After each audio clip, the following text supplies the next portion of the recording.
오늘 말씀은 이스라엘 백성의 출애굽을 반대하는 바로와 애굽 백성에게 10번째 재앙을 내리시는 장면입니다. 10가지 재앙 중에 마지막 10번째 재앙에 대한 말씀입니다. 10번째 재앙은 장자가 죽는, 애굽 땅에서 모든 처음 난 것들이 죽는 장자 죽음의 재앙입니다. 12절 말씀 먼저 보겠습니다. 12절 시작.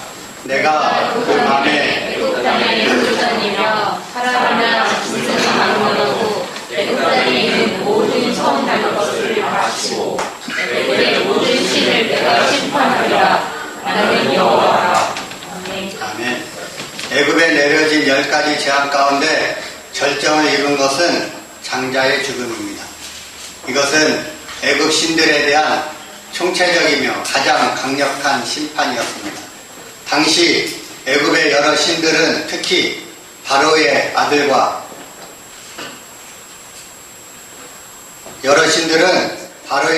짐승의 형태로 우상화되어서 숭배되었습니다.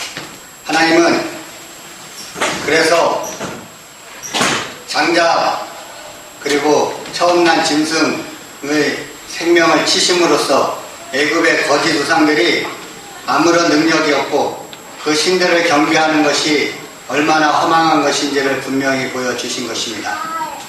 장자 죽음의 재앙을 내려서 애굽 신들의 허상을 밝히신 그분은 유일하신 참 하나님 여호와입니다. 아멘.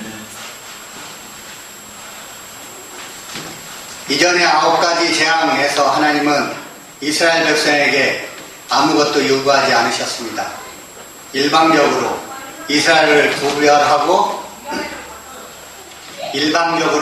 이스라엘을 구별하고 보호해 주셨습니다. 그런데 이 마지막 10번째 재앙에서는 유월절을 제정하시면서 이스라엘 백성들이 미리 여러 가지 준비를 하도록 지시하십니다. 하나님이 일방적으로 하실 때가 있고 우리에게 준비하도록 요구하셔서 함께 하실 때가 있습니다. 1절부터 4절까지 다 같이 읽도록 하겠습니다. 여호와께서 애굽 땅에서 모세와 아론에게 불러 말씀하시되 이 달을 너희에게 달의 시작 곧 해의 첫 달이 되게 하고 너희는 이스라엘 온 회중에게 말하여 이르라. 이달 열흘에 너희 각자가 어린 양을 잡을지니 각 가족대로 그 식구를 위하여 어린 양을 취하되 그 어린 양에 대하여 숫자가 너무 적으면 그 집의 이웃과 함께 사람 수를 따라서 하나를 갖고 각 사람이 먹을 수 있는 그 양에 따라서 너희 어린 양을 계산할 것이며. 아멘. 하나님은 유월절을 제정하라고 말씀하신 그 달을 한 해의 시작으로 정하게 하셨고 그 달 열흘에 1월 10일 열흘에 가족대로 어린 양을 취해서 유월절을 지켜야 한다고 말씀하셨습니다. 하나님은 이스라엘이 출애굽하는 날을 한 해의 시작으로 정하신 것입니다. 그것은 첫째로 이스라엘이 하나님의 뜻을 이 땅에 실현할 제사장 나라이고 백성은 하나님이 택한 선민으로서 하나님의 통치를 받게 되었다는 구속사의 시작을 강조하기 위해서입니다. 이제 새롭게 시작한다는 의미를 강조해 주기 위해서 출애굽하는 날을 한 해의 시작으로 첫 달로 새롭게 정해 주신 것입니다. 둘째로 애굽의 노예 생활을 청산하고 하나님의 백성으로 출발함을 알리기 위해서 출애굽하는 날을 한 해의 시작으로 정했습니다. 셋째로 이스라엘이 주권을 가진 나라와 민족이 되었음을 알리기 위해서입니다. 주권을 가진 나라와 민족이 됐기 때문에 새로운 달력을 사용할 수 있게 된 것입니다. 유월절 희생양인 어린 양은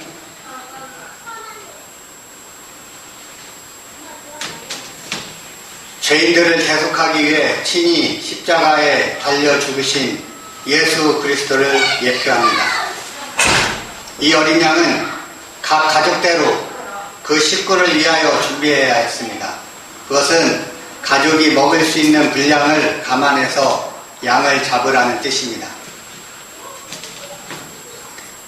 어린 양은 하나님의 구속, 그리고 그 구속의 완성자이신 예수님을 상징하는 성물이기 때문에 다음 날까지 남겨두면 안 되는 것이었습니다. 그래서 그날 먹을 수 있는 분량만큼 양을 잡도록 하신 것입니다. 하나님은 애굽에서 이스라엘 민족의 기반을 마련하셨고 유월절 사건을 통해서 언약을 이루셨습니다. 그래서 하나님은 유월절 음식과 예식을 통해서 하나님의 은혜를 기억하게 하셨습니다. 5절부터 7절까지 다 같이 읽겠습니다. 너희 어린 양은 흠없고 1년 된 수컷으로 하되 양이나 염소 중에서 취하고 이달 19날까지 간직하였다가 해질 때에 이스라엘들이 그 양을 잡고 그 피를 양이 먹을 집 좌우 문설주와 임방에 가지고. 아멘. 유월절 어린 양은 흠이 없고 1년 된 수컷으로 양이나 염소 중에서 취하고 해질 때에 잡아 그 피를 집 좌우 문설주와 임방에 바르게 하셨습니다. 어린 양은 결함 없이 온전하고 아름다우며 최상인 것을 잡아야 했습니다. 어린 양은 순결한 예수 그리스도를 상징합니다. 수컷을 드리는 이유는 각 가정에서 수컷들 중 처음 난 초태생을 죽음의 재앙으로부터 구속하고 대신한다는 의미를 강조하기 위한 것입니다. 그리고 양 외에 염소를 드릴 수도 있었습니다. 그것은 경제적인 이유 때문에 마련된 조처입니다. 비싼 양 대신에 경제적으로 어려우면 염소를 드려라. 그렇게 염소를 드릴 수 있게 해주셨습니다.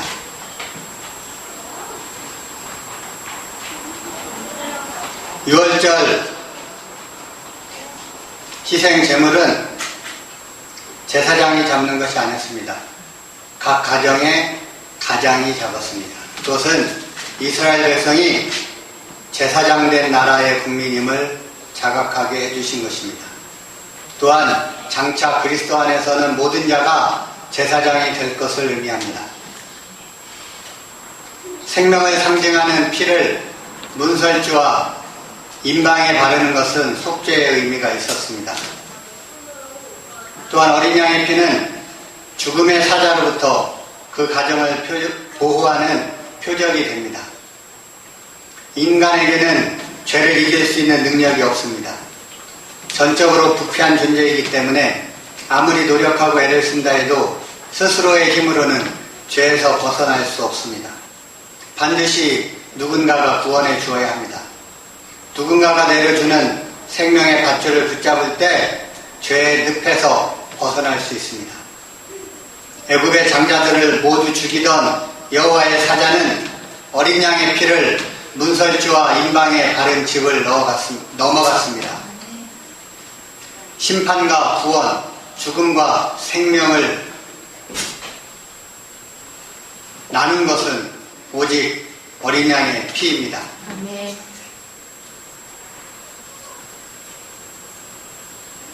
임방이 뭔지 아세요? 어르신들은 아는데 옛날에는 이렇게 집 문 열고 들어갈 때 문 아래쪽에 옆쪽으로는 문설주 기둥이 있고 위아래에는 옆으로 해놓은 위아래 이제 기둥을 이어놓은 튀어나온 게 있어요. 그래가지고 신경 안 쓰고 그냥 들어가다 보면 발에 걸려 넘어져요. 그걸 문지방이라고 사투리로 문지방 넘고 다니지 말고 문지방 조심하라고 그랬어요. 그 임방이에요. 임방.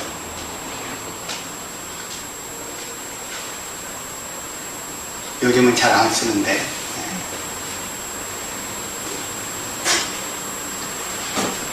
그렇게 문설주와 문인방에 어린 양의 피를 발라놓으면 애굽의 장자들을 모두 죽이던 여호와의 사자가 그 어린 양의 피가 발라있는 집은 그냥 넘어갔어요. 패스오버. 넘어갔다. 그래서 유월이라는 말이 거기서 나왔어요. 넘어갔다. 패스오버. 유월했다. 심판과 구원, 죽음과 생명을 나눈 것은 오직 어린 양의 피입니다.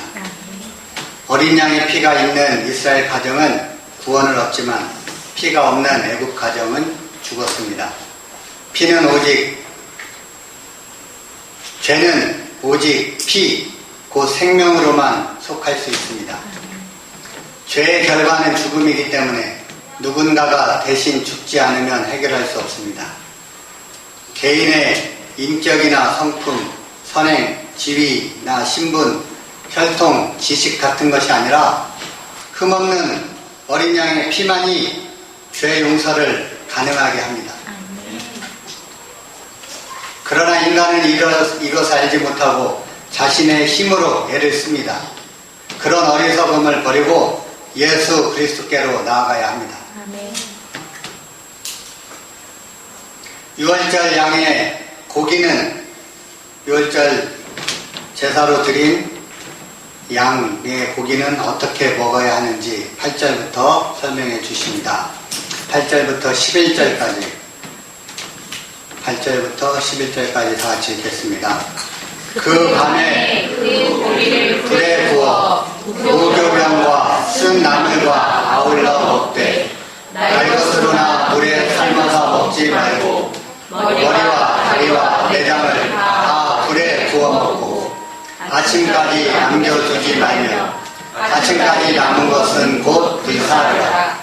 너희는 그것을 이렇게 먹을지니 허리에 띠를 띠고 발에 신을 신고 손에 지팡이를 잡고 그 피 먹어라.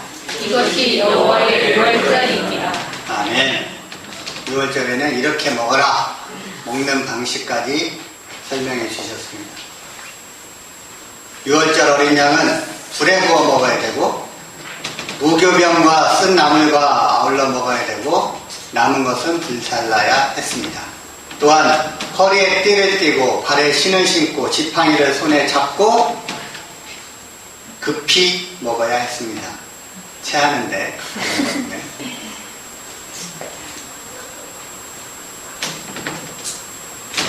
급하게 먹으면 뭐라고 말해요? 누가 잡아먹냐? 그죠? 누가 잡아먹을 듯이 먹냐? 그러잖아요. 그렇게 먹으라는 거예요. 누가 쫓아오는 것처럼 얼른 먹다 도망갈 것처럼 열심히 빨리 도망갈 준비하고 먹어야 되니까 불에 구워 먹어야 했습니다. 하나님은 6월절 어린 양을 불에 굽도록 명령하셨습니다. 삶아 먹는 것보다 굽는 것이 더 간편하게 먹을 수 있는 방법이고 불로 태운다는 것은 부정한 것을 없앤다는 의미를 갖기 때문에 불에 구워서 먹으라고 했습니다. 그래서 불에 구운 고기는 고난받으신 그리스도를 상징합니다. 무교병과 함께 먹게 했습니다. 무교병이라는 것은 교가 없다는 거예요. 교가 누룩인데 누룩을 넣지 않은 발효가 안 된 빵을 무교병이라고 합니다.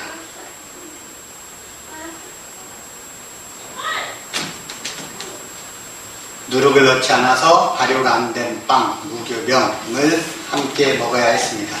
출애굽 당시에는 음식을 여유롭게 장만할 수 없었던 급박한 상황이었기 때문에 급박한 상황에 맞게 무교병으로 먹으면서 나중에 그 급박했던 상황을 기억하게 하신 것입니다.